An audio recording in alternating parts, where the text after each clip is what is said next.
guide you through how to use filters in Krita to enhance your digital artwork. If you find this helpful, consider subscribing and liking the video. First, open Krita on your computer and load the artwork you want to work on.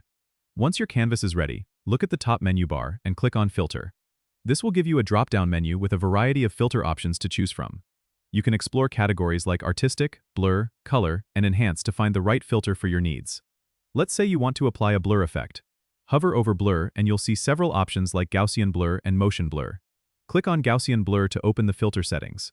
Here, you can adjust the radius to control the intensity of the blur. Move the slider and see a live preview on your canvas. Once you're happy with the effect, click OK to apply it. Now, if you want to adjust the colors, go back to the filter menu and select Color Adjustment.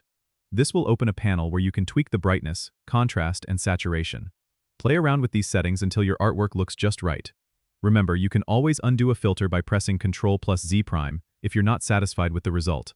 It's a good idea to experiment with different filters to see what works best for your style. Filters can transform your artwork and give it a unique touch, so don't hesitate to try out new combinations.